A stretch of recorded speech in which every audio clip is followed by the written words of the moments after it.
आज आप इस वीडियो में जानने वाले हैं कि ऑफिस वेरिफिकेशन, होम वेरिफिकेशन क्यों होता है और सही तरीका क्या है वेरिफिकेशन करवाने का। अगर आप क्रेडिट कार्ड किसी बैंक का अप्लाई करते हो, चाहे वो HDFC हो, चाहे SBI, चाहे कोटक, चाहे RBL, चाहे कोई बैंक, सही तरीका जानेंगे। सैलरी पर्सन हो, आप अगर सैलरी पर्सन नहीं भी हो, अगर आपका अकाउंट है या आप एक हाउस वाइफ है या जो कुछ है, सबके लिए इस वीडियो में एकदम फुल इंफॉर्मेशन मिलेगा।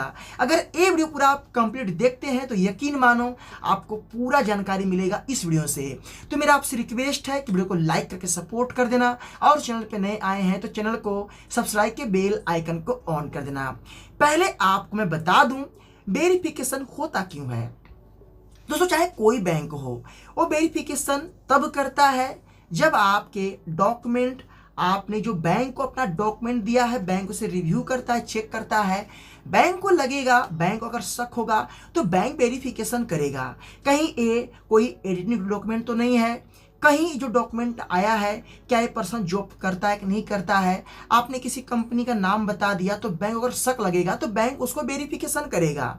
वेरिफिकेशन के समय 3 गलती नहीं करनी है। पहला, जब वेरिफिकेशन करने वाला आपके घर पे या ऑफिस में आए तो आपको उनको उतना ही बताना है जितना वो आपसे पूछें। आपको एडवांस कुछ भी नहीं बोलना है। जो सवाल आपसे पूछे उसका जवाब दे दीजिए और वो जब भी आए आप मौजूद रहें। ऐसा नहीं कि वो आ गए आप मौजूद नहीं रहें। तो आप मौजूद रहेंगे तो वो आपका निगेटिव नहीं दिखाएंगे, वो दिखाएंगे कि ए पॉजिटिव था, ये यहाँ पे उपलब्ध थे। ऑफिस में जब वेरिफिकेशन होगा तो पहले तो जो ऑफिस के MD होते हैं, जो ऑफिस के आपके कंपनी के ओनर होते हैं, वो कभी वेरिफिकेशन करने जल्दी देते नहीं है। कारण ये है, वेरिफिकेशन में वो लोग फोटो क्लिक करते हैं, बैंक के पास एक प्रूफ रहता है कि हाँ ये कस्टमर यहाँ पे जॉब करता था, तो इसलिए ये लोग डरते हैं कुछ कंपनी वाले। तो आपको पहले से कार्ड अप्लाई करने के बाद आपको सतर्क रहना है कि मेरा वेरिफिकेशन चाहे जब हो सकता है और आपको 15 दिवस के अंदर सारा काम होता है। वेरिफिकेशन, कार्ड रिसीव होना, डिस्पैच होना 15 दिवस के अंदर आपको सतर्क रहना है। तो आपका जब वेरिफिकेशन का टाइमिंग आए तो आप पहले अपने कंपनी में जो आपके MD, जो ओनर, उनको बात कर लीजिए कि वेरिफिकेशन होगा, कुछ ऐसा नहीं होगा, बस थोड़ा से हो जाने दीजिए, रिक्वेस्ट कर लीजिए, आपका हो जाएगा। होम वेरिफिकेशन होता है, सही तरीके से करवा लीजिए। कोई आसपास का बंदा है तो आप उनसे दूर रखें, आपकी जो डिटेल सबसे पूछी जाए वो आप बता दीजिए। आपसे रेफरेंस में नाम मांगते हैं, पूछते हैं, वो आप ऐड करवा दीजिएगा। आपसे सिग्नेचर होगा और ओरिजिनल डॉक्यूमेंट आपको दिखाना पड़ता है। इस तरीके से आपका वेरिफिकेशन कंप्लीट होता है। बट यहाँ पे आ चुका है कॉल वेरिफिकेशन का। कॉल वेरिफिकेशन क्यों होता है? कॉल वेरिफिकेशन में काफ़ी लोग गलती कर जाते हैं। आपने कार्ड अप्लाई कर दिया, आप टेंशन फ्री होकर एकदम बैठ जाते हो, चलो भाई कभी भी कॉल आएगा। कार्ड अप्लाई करने के बाद आप हमेशा अपने मोबाइल को देखें, वो भी सुबह के करीबन 9:30 बजे से लेके रात शाम को 5, 6, 7, 8 बजे तक आपने मोबाइल पास में रखें। कभी भी कॉल आ सकता है। कॉल आएगा तो आपको एडवांस में बात नहीं करना है, कुछ भी नहीं बोलना है। जो आपसे पूछे आपको वही बताना है। क्यों? क्योंकि वो आपके कॉल को रिकॉर्ड करते हैं और रिकॉर्ड पूरी, वो एक वेरिफिकेशन जांच करने की टीम होती है, वो आपके सारे बातों को रिकॉर्ड करती है, वेरिफिकेशन करती है। जो कार्ड अप्लाई किया है वही बंदा तो नहीं है।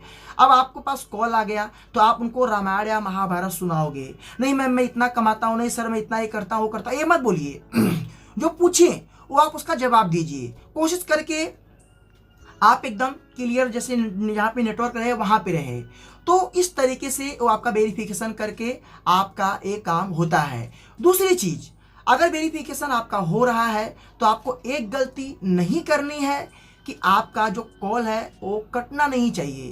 तो एक कॉल अगर कट गया तो बहुत कम चांस है बैंक दोबारा कॉल करता है, और इसके बाद अगर कॉल कट गया, कॉल अगर नहीं आया तो वेरिफिकेशन फेल्ड मानने की वजह से वो लोग डिक्लाइन कर देते हैं। तो फिर से डॉक्यूमेंट आपको उनके बैंक के हेड ब्रांच में भेजना है कि मेरा वेरिफिकेशन फेल्ड हुआ। एक लेटर लिखिए, अपने बारे में बताइए, इस तरीके से कॉल आया, वेरिफिकेशन नहीं हो पाया और मुझे कार्ड मेरा जो नहीं मिल पाया, तो आपका फिर से रीओपन केस को किया जाएगा और वेरिफिकेशन होगा। ये तरीका आप जान लीजिए। इसके बाद आपके पास, आप अगर बैंक जो है हमेशा जो है 3 लोगों को कार्ड देता है। पहला सैलरी पर्सन, दूसरा इनका सिविल स्कोर काफी अच्छा, रिकॉर्ड अच्छा है, तीसरा पर्सन वो प्री अप्रूवल का रिकॉर्ड अच्छा है। तो सैलरी पर्सन में क्या होता है कि बैंक हमेशा वेरिफिकेशन करता है। सैलरी पर्सन में जो लोग कंपनी का पे स्लिप दिए हैं, कंपनी का ऑफिस का एड्रेस दिए हैं, उसमें वेरिफिकेशन बैंक जल्दी करता ही है, उसमें जरूरी होता है। दूसरा, सिविल स्कोर भी। हाँ, आपका रिकॉर्ड अच्छा है, सिविल स्कोर अच्छा है, तो बैंक कुछ भी नहीं करता है, ऑन कॉल पे वीडियो केवाईसी कर लिया और आपको ऑफर मिल गया। प्री अप्रूव में आपका अकाउंट है तो बैंक के पास सारा डिटेल्स होता है, बैंक उसके बिहाफ पे आपको दे देता है, तो उसमें कुछ भी ऐसा दिक्कत नहीं आता है। तो बैंक जो है हमेशा चाहता है कि मैं अपने कस्टमर को कार्ड दूं, मेरा कार्ड अधिक सेल हो, मुझे बेनिफिट प्राप्त होगा। बट हमारे इंडिया में काफ़ी लोग ऐसे हैं जो इसको नहीं समझते हैं, तो आपकी गलती की वजह से आपका कार्ड डिक्लाइन होता है। तो आप ये सारी गलतियां मत करो, कार्ड आपको जरूर मिलेगा अगर कार्ड आपने अप्लाई किया है। डिक्लाइन होने के दो ही कारण है, अगर आपका वेरिफिकेशन सही से नहीं हुआ तब डिक्लाइन होगा, या तो बैंक का जो आपने जो डॉक्यूमेंट पेश किया है और डॉक्यूमेंट में कोई प्रॉब्लम हो, तो आपका 100% बैंक डिक्लाइन करेगा ही करेगा, चाहे कुछ भी आप कर लो। तो अगर आपका सब कुछ सही है तो आप बैंक को सामने से रीओपन करवाने के लिए आप लेटर लिख सकते हो।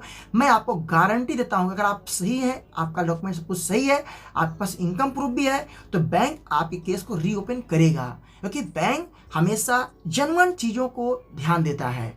तो आपको ये वीडियो कैसा लगा? वीडियो को लाइक कर देना, दोस्तों में शेयर कर देना, मन में कोई भी सवाल है तो कमेंट कर देना। फिर मिलते हैं नए वीडियो के साथ, तब तक के लिए जय हिंद, वंदे मातरम।